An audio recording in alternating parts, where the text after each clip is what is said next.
Ok, je vais être honnête avec vous. Les probabilités conditionnelles, c'est le chapitre où même les bons en maths font et ce truc avec sachant que les probabilités de A sachant B qui ressemblent à des formules extraterrestres. Mais aujourd'hui, je vais vous révéler un secret de ouf. Il y a seulement deux outils à connaître, pas 10, pas 20, deux. Et je vous promets que dans 15 minutes, vous saurez lequel choisir à coup sûr.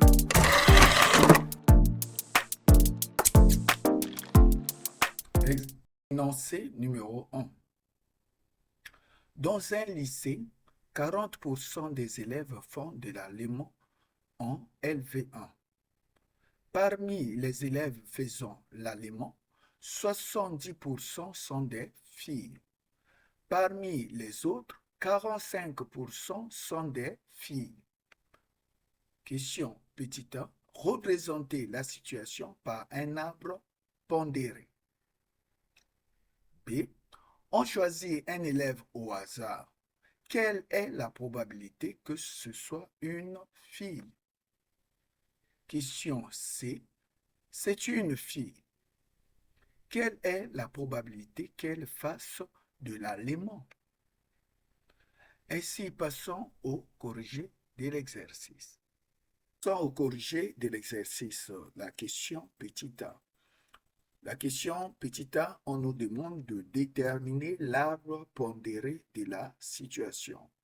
L'arbre pondéré de la situation est, ici nous avons le lycée.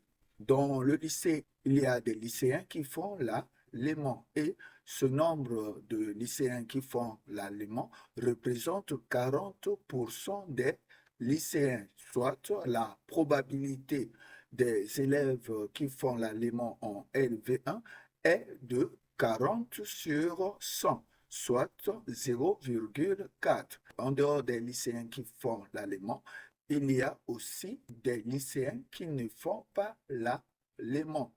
Or, la probabilité des lycéens qui ne font pas l'allemand est égale à 1 moins la probabilité des lycéens qui font l'allemand en LV1, 0,4. Et cela vous donne 0,6. En d'autres termes, deux branches qui ont le même nœud, la somme de leurs probabilités est égale à 1. Donc, la probabilité des lycéens qui font l'allemand en LV1 plus la probabilité des lycéens qui ne font pas l'allemand en LV1 égale à 1. Et ensuite, parmi les élèves qui font l'allemand en LV1, il y a environ 70% des filles. Cela veut dire que la probabilité des filles, sachant qu'elles font l'allemand en LV1, est 70 sur 100, soit 0,7. Et parmi les élèves qui font l'allemand en LV1, il y a aussi les non-filles. Donc, la probabilité des non-filles parmi les élèves qui font l'allemand en LV1 est égale à 1 moins 0,7, soit 0,3. Ici, c'est le même principe. Les deux branches ont le même nœud. D'où la probabilité des non-filles qui font l'allemand en LV1, on a fait 1 moins la probabilité des filles qui font l'allemand en LV1.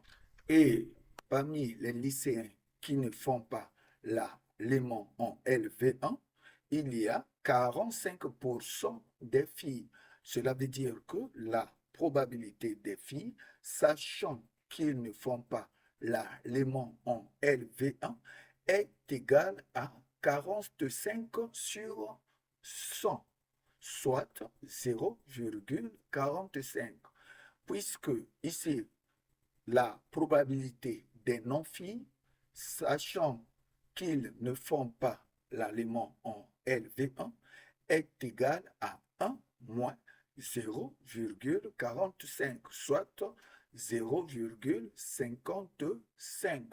Donc, nous sommes ici toujours dans le principe des deux branches qui ont le même nœud.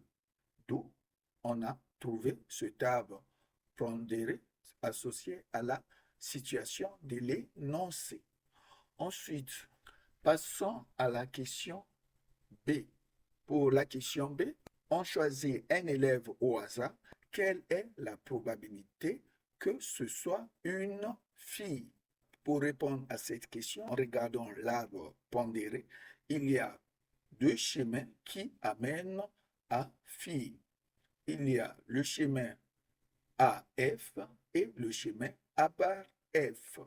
Calculons la probabilité de F. Ici, nous allons utiliser ce qu'on appelle la probabilité totale. Comme nous venons de le dire, pour atteindre F, on a le chemin AF ou A bar F.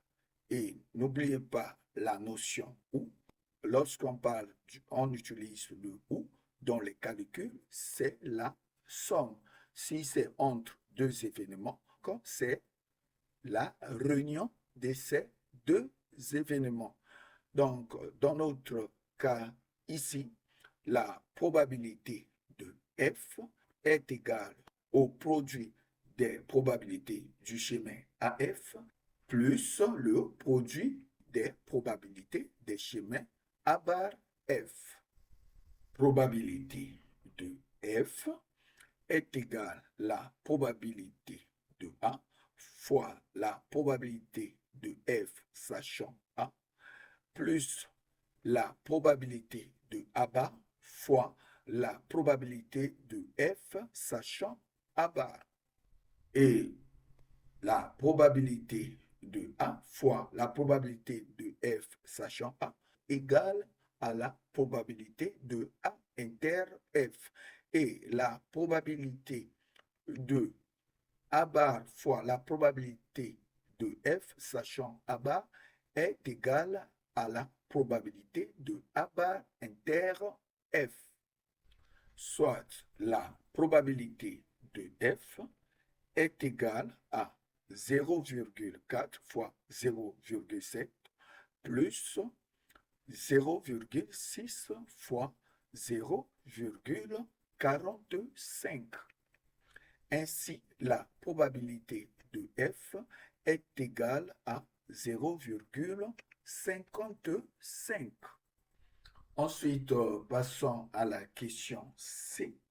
Pour la question C, dans l'énoncé, on nous dit c'est une fille. Quelle est la probabilité qu'elle fasse l'aliment? Donc ici, notre univers devient comme l'univers des filles.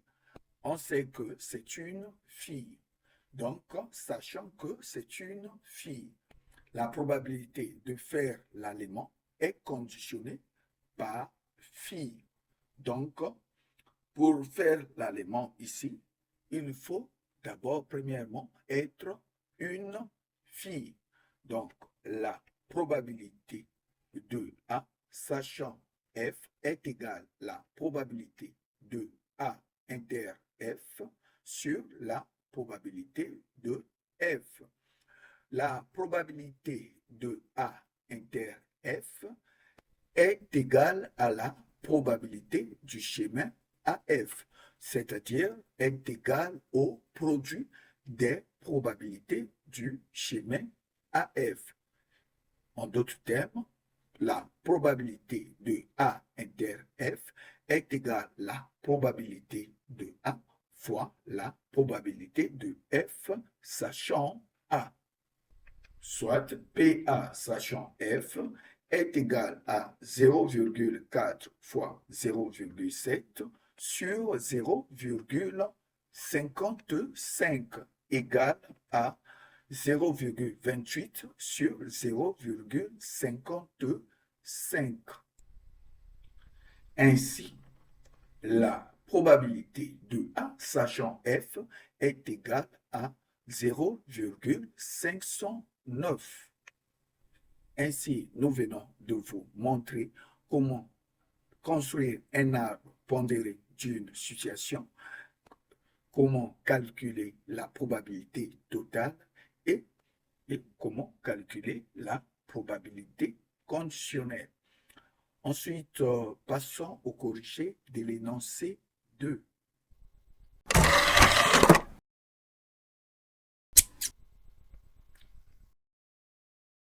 Une urne contient 5 boules blanches et 3 boules noires. On tire successivement et sont remises 2 boules. A. Quelle est la probabilité que la deuxième boule tirée soit noire? B. Sachant que la deuxième boule est noire, quelle est la probabilité que la première ait été blanche? Dans l'énoncé 2, on parle d'un tirage successif sans remise de 2 boules de l'urne. Cela veut dire que l'énoncé contient 2 étapes successives. Dans ce cas, nous pouvons illustrer cette situation par un arbre pondéré.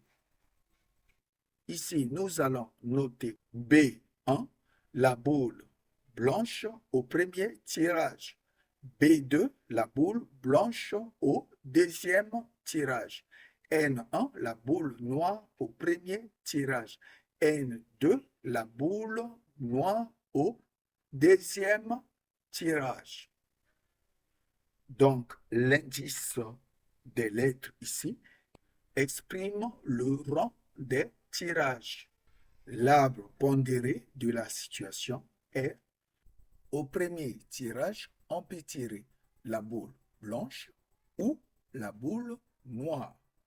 Dans le cas si au premier tirage, on a tiré la boule blanche, la probabilité de tirer une boule blanche au premier tirage est égale au nombre de boules blanches dans l'urne sur le nombre total des boules dans l'urne, soit 5 sur 8, qui est égal à 0,625. Et la probabilité de tirer une boule noire au premier tirage est le nombre de boules noires sur le nombre total des boules dans l'urne, soit 3 boules sur 8 égale à 0,375. Ensuite, après avoir tiré la boule blanche au premier tirage, au deuxième tirage, vous pouvez tirer une boule blanche ou une boule noire. Puisque au premier tirage, on a tiré la boule blanche, donc dans l'urne, il reste 4 boules blanches parce que notre preuve consiste à tirer successivement sans remise. Et la probabilité de tirer la boule blanche au deuxième tirage est égale au nombre de boules blanches restant sur l'effectif total des boules restantes dans l'urne, soit la probabilité de tirer la boule blanche au deuxième tirage est égale à 4 sur 7, égale à 0,571. Par conséquent, la probabilité de tirer la boule noire au deuxième tirage est égale au nombre de boules noires sur le nombre total de boules restant dans l'urne, soit on a 3 sur 7. Et si au premier tirage, on a tiré une boule noire, au deuxième tirage, nous pouvons tirer une boule blanche ou une boule noire.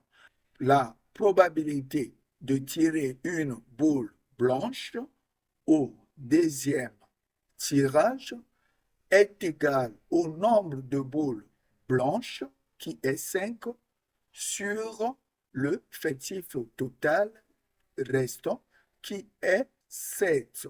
Donc, 5 sur 7, soit 0,714.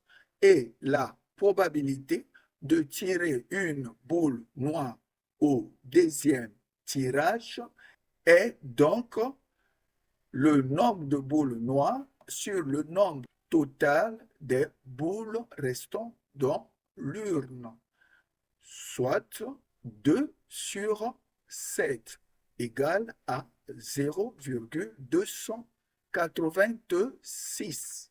Ensuite, passons à la première question, la petite question, petit a. Quelle est la probabilité que la deuxième boule tirée soit noire? Donc, déterminons cette probabilité, c'est-à-dire la probabilité que la deuxième boule tirée soit noire. Nous savons que nous avons noté N2, la deuxième boule tirée est noire. D'après l'arbre pondéré de la situation, on constate ici qu'il existe deux possibilités pour qu'on ait la boule noire au deuxième tirage. En d'autres termes, il y a deux chemins possibles qui nous conduisent à la boule noire au deuxième tirage. Le chemin B1, N2 et le chemin N1, N2. Donc, pour déterminer la probabilité que la deuxième boule tirée soit noire, nous faisons appel à une formule qu'on appelle la formule de la probabilité totale. D'après la formule des probabilités totales, la probabilité d'obtenir une boule noire au deuxième tirage est égale à la probabilité d'obtenir une boule blanche au premier tirage fois la probabilité d'obtenir une boule noire au deuxième tirage, sachant qu'au premier tirage, on a obtenu la boule blanche, plus la probabilité d'obtenir la boule noire au premier tirage, fois la probabilité d'obtenir la boule noire au deuxième tirage, sachant qu'au premier tirage, on a eu la boule noire. Et n'oubliez pas que la probabilité d'obtenir une boule blanche au premier tirage fois la probabilité d'obtenir une boule noire au deuxième tirage, sachant que au premier tirage, on a obtenu la boule blanche, est égale à la probabilité de B1 inter N2. Et la probabilité d'obtenir la boule noire au premier tirage fois la probabilité d'obtenir la boule noire au deuxième tirage, sachant qu'au premier tirage, on a obtenu la boule noire, est égale à la probabilité de N1 inter N2.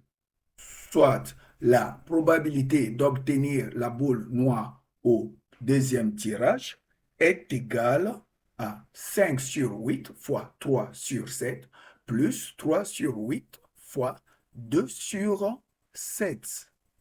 Ainsi, la probabilité d'obtenir la boule noire au deuxième tirage est égale à 3 sur 8, est égale à 0,375. Là, pour la question B, on dit, sachant que la deuxième boule est noire, quelle est la probabilité que la première ait été blanche?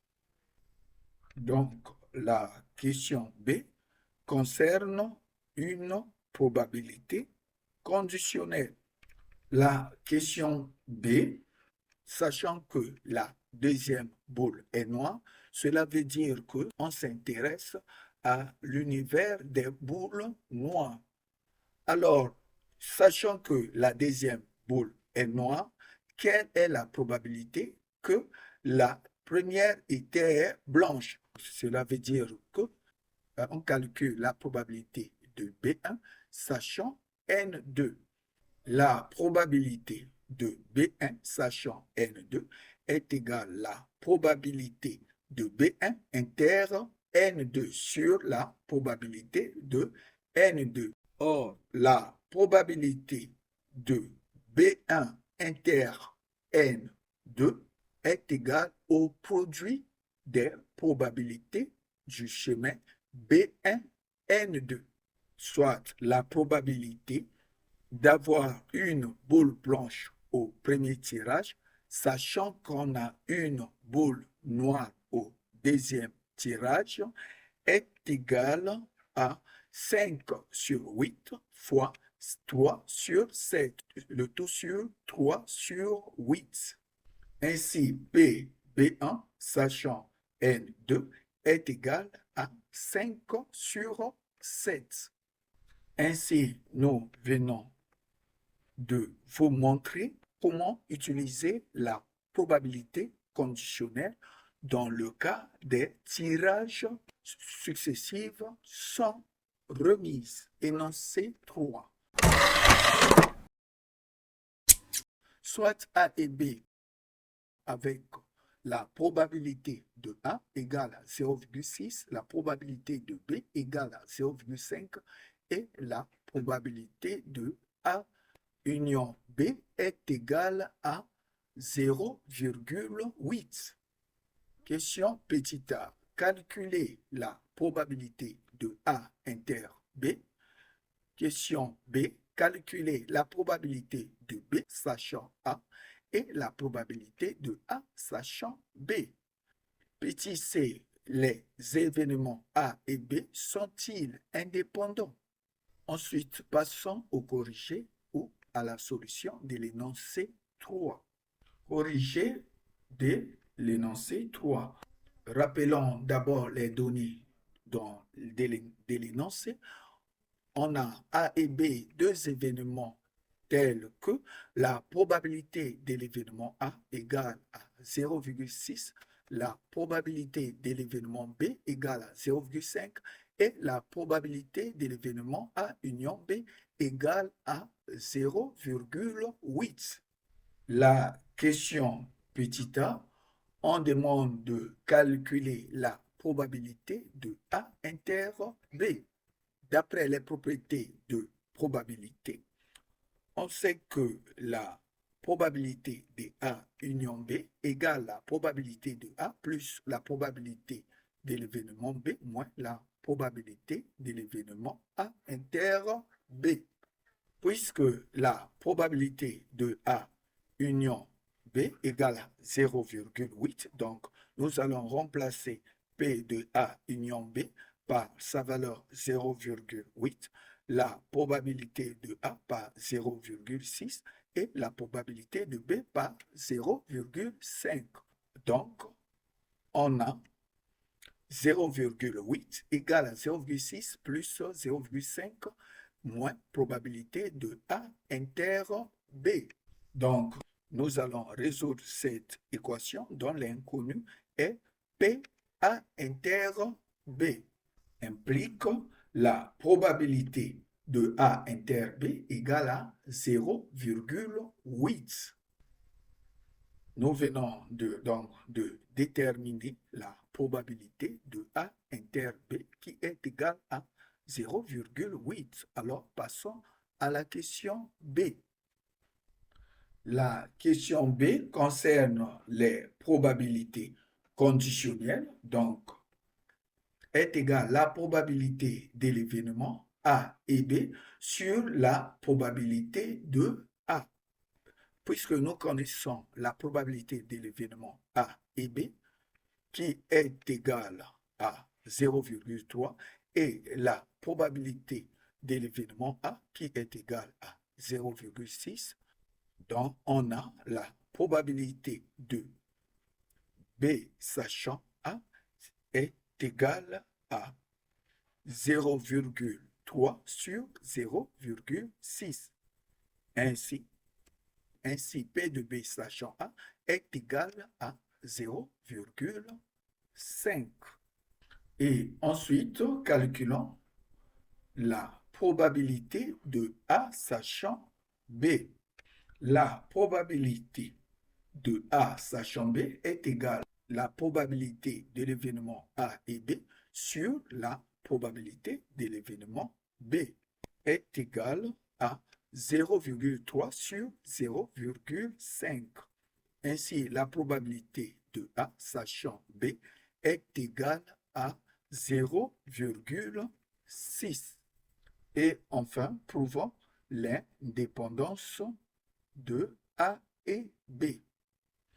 Deux événements A et B sont indépendants lorsque la probabilité de l'événement A et B égale à la probabilité de A fois la probabilité de l'événement B. Dans notre cas, nous allons donc premièrement calculer la probabilité de A fois la probabilité de B qui est égale à 0,6 fois 0,5 égale à 0,3.